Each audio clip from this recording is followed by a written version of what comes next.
Morfología del suelo. Se ocupa de la forma y características del suelo a través de la observación, descripción e interpretación. Las observaciones y medidas pueden ser completadas por métodos analíticos de laboratorio.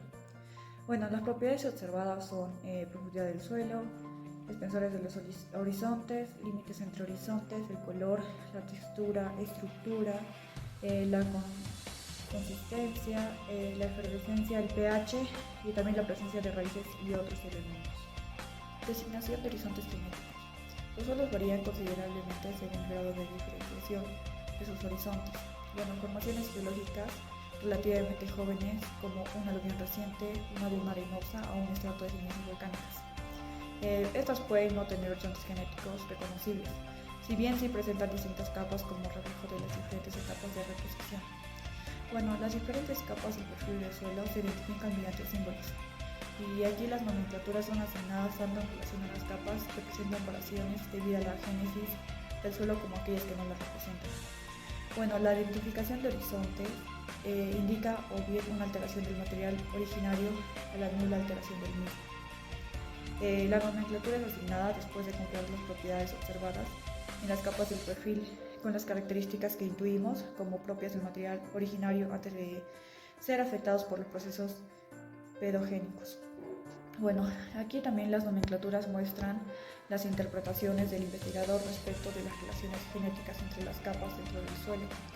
Y las capas no precisan ser identificadas por símbolos para una buena descripción, pero sin embargo la realización de una buena descripción de los suelos es de suma utilidad para el uso apropiado de las nomenclaturas. Los horizontes genéticos expresan un juicio cualitativo acerca de los tipos de cambio que se intuye y han tenido lugar en la génesis del suelo. Los horizontes de diagnóstico son definidos por características cuantitativas que son utilizadas para la diferenciación entre clases de un sistema de clasificación de suelos. Seguidamente les hablaremos acerca de los horizontes del suelo. Se llaman horizontes del suelo a una serie de niveles horizontales que se han desarrollado en el interior del mismo y que presentan diferentes características de composición, textura y adherencia, entre otros, ¿no? El perfil del suelo es la organización de todos estos horizontes. Clásicamente se distinguen en los suelos completos y evolucionados tres horizontes fundamentales que desde la superficie hacia abajo son las siguientes. Seguidamente les hablaremos acerca del horizonte O. Se llama horizonte O a la capa superficial del horizonte A. Es la parte más superior de la capa, formada por hojas, ramas y restos vegetales. Ahora les hablaremos acerca del horizonte A, o también conocido como zona de lavado vertical. Es la superficie en la cual las vegetaciones se enraizan. Su color generalmente es oscuro por la abundancia de la materia orgánica en descomposición o humos elaborados, determinando el paso del agua arrastrándola hacia abajo, de fragmentos de tamaño fino y de compuestos solubles. Seguidamente les hablaremos acerca del horizonte B, o más conocido como zona de precipitados. Esta zona carece prácticamente de humus, por la que su color es más claro, pardo o rojo, en el que se depositan los materiales arrastrados desde arriba, principalmente materiales arcillosos, óxidos e hidróxidos metálicos, entre otros, situándose en este nivel los encostramientos calcáreos áridos y las corazas lateríticas tropicales. Seguimos con el horizonte C o subsuelo. Está constituido por la parte más alta de la materia rocosa, sobre el que se apoya el suelo, más o menos fragmentado por la alteración mecánica y la química. La alteración química es casi inexistente, ya que en las primeras etapas de formación del suelo no suelen existir colonizaciones orgánicas, pero en él aún pueden reconocerse las características originales del mismo. Ahora seguiremos con el horizonte D, o también conocido como horizonte R. También es llamado roca madre o material rocoso. Es el material rocoso subyacente que no ha sufrido ninguna alteración, ya sea física o química significativa. Algunos distinguen entre D cuando el suelo es autóctono y el horizonte representa a la roca madre, y R cuando el suelo es alóctono y la roca representa solo una base física sin una relación especial con la composición mineral del suelo que tiene encima. Continuamos con los horizontes H. Es un horizonte orgánico formado por acumulaciones de material orgánico que está depositado sobre la superficie, y esto está saturada de agua durante periodos prolongados, lo que hace que la materia orgánica se descomponga mal y se vaya acumulando. Los horizontes H se forman en la superficie del suelo húmedo, que puede ser un depósito espeso o un suelo orgánico, o una fina capa de turba, un suelo mineral.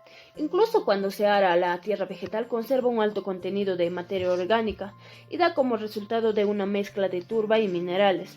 La formación del horizonte H está mediada por un encharcamiento prolongado, a menos que el suelo se drene artificialmente. Horizontes E. El horizonte E es un horizonte mineral que presenta una elevada concentración de partículas gruesas como textura arenosa y limo. Esto da como resultado de una pérdida de arcilla silicatada, hierro o aluminio o alguna combinación entre ellos. Asimismo, son horizontes eluviales que generalmente está debajo del horizonte A, la cual a menudo se diferencian por un menor contenido de materia orgánica y un color más brillante. El horizonte E a menudo se distingue del horizonte B por un valor de color más alto o una saturación más baja, una textura más gruesa o ambos. Ahora les hablaremos acerca de las capas del suelo.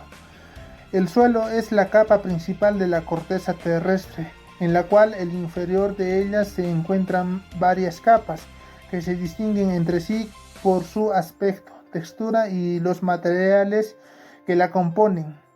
El suelo está formado más que todo por 3 capas, que son la inferior, intermedia y la superior. La inferior es la capa en la cual está compuesta por rocas.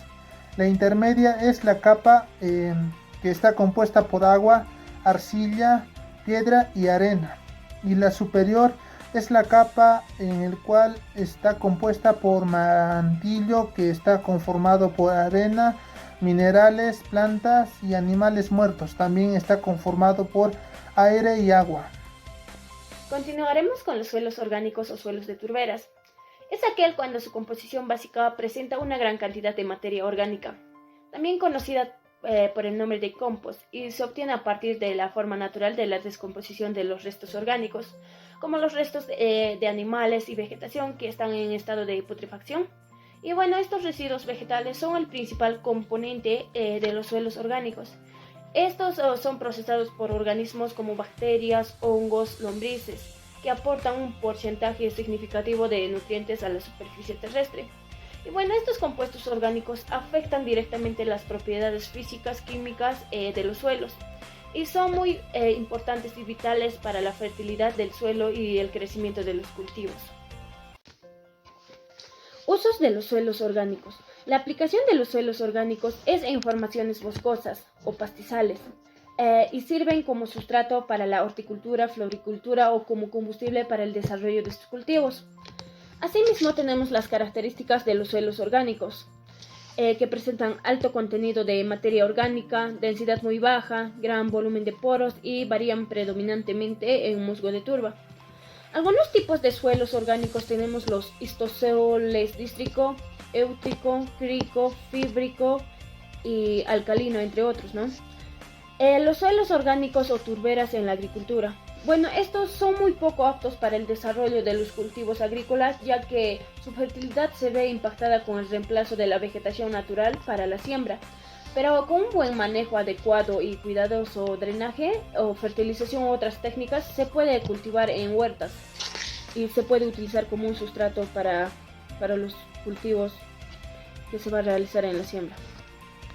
Capa H, o conocida como horizonte H, en este los componentes son restos vegetales, cuya procedencia y origen en su mayoría son difíciles de identificar. A menudo posee un color muy oscuro, desprovisto en casos de granos minerales.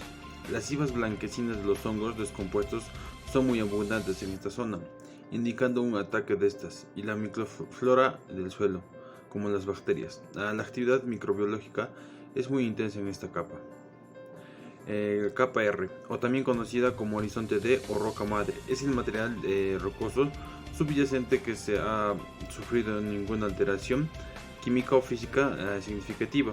Algunos distinguen entre la capa D cuando el suelo es autóctono y el horizonte representa a la roca madre, y R cuando el suelo es autóctono y la roca representa solo una base física sin una relación especial con la composición mineral del suelo que tiene encima.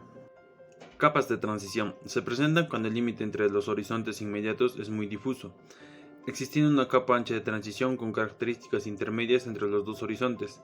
Se representan por la combinación de las letras mayúsculas, en el caso de AE, EB, BE, BC, CB, AB, BA, AC y CA. La primera letra indica el horizonte principal, en el cual se parece más el horizonte de transición.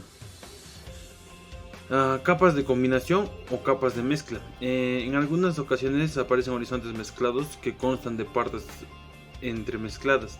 Están constituidos por distintas zonas en cada una de ellas, de las cuales se puede identificar a un horizonte principal.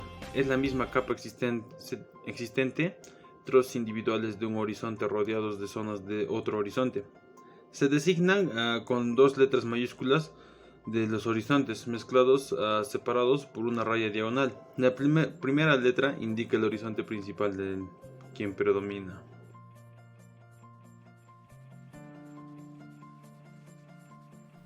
Los horizontes subsuperficiales se designan con la letra B y se forma dentro del suelo o debajo de uno o más horizontes que son observados en superficies. Esto se debe a los procesos erosivos que han eliminado los horizontes superiores.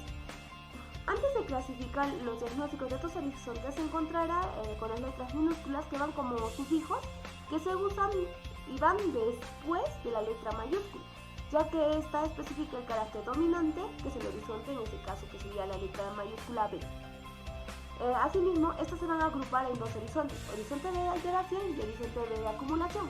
En cuanto a la agrupación del horizonte de alteración, tenemos el horizonte B con el sufijo W, que está formado por alteración del material originario, del que se diferencia por presentar estructura edáfica, también diferente a la roca o material originario. Esto se da por la alteración del lugar de segregaciones de óxido de hierro que tienen el material como más rojo o más pardo, como pueden ver en la imagen. Asimismo, también tenemos otro horizonte que es el horizonte B con el sufijo G, que está formado por procesos de oxidorreducción derivados del exceso del agua. Acá encontramos en los suelos hidromorfos. También tenemos el horizonte B con el sufijo X, que está formado por la concentración residual de sesquióxidos, al haberse perdido otros componentes, y acá estarían los suelos tropicales. Como les mencioné, hay la otra agrupación que es el horizonte B de acumulación. Tenemos al horizonte B con el sufijo T, que está formado por la acumulación de la arcilla traslocada o proceso de diluviación de la arcilla. También tenemos el horizonte B con el sufijo K, que está formado por la acumulación del carbonato de calcio. Esto se da por la disolución del carbonato cálcico en la translocación de los iones. Y acá encontramos, se encuentran pues los suelos semiáridas y áridas. También tenemos el horizonte B con el sufijo Y, que está formado por la acumulación del sulfato de calcio y hidratado, que es por la disolución del diésel y la translocación de los iones. Y acá encontramos a los suelos o zonas semiáridas y áridas. También tenemos al horizonte B con el sufijo H, que está formada por la acumulación de la materia orgánica traslocada. Acá encontramos también a las zonas o suelos templadas húmedas y también suelos ácidos. En el horizonte B con el sufijo S, que está formada por la acumulación de sesquióxidos traslocados, tenemos a los suelos ácidos. Horizontes o capas C, incluyendo la roca madre dura, que estos han sido afectadas por los procesos pedogenéticos y no poseen propiedades de algunos horizontes como H, O, A, E o B, ya que sus capas minerales incluyen algunos estratos de silicios y calcáreos como conchas marinas, relieves corales. De tal modo, las plantas de las raíces pueden penetrar la capa C, tenemos los sedimentos, la saprofita y la roca madre, en estado claro no consolidado, porque hay otros materiales geológicos que se saturan comúnmente dentro de 24 horas cuando el aire se seca, también cuando se sitúan trozos de secado dentro del agua o por el material rocoso en condición húmeda. Hay algunos suelos que forman un material que no reúne los requisitos de los horizontes como A, E o B, por lo que se les designa como horizonte C. También hay horizontes que contienen silicio, carbonatos o yesos que están cementados y pueden ser incluidos en el horizonte C, pero si han sido afectados por los procesos pedogenéticos, se les incluye a los horizontes D.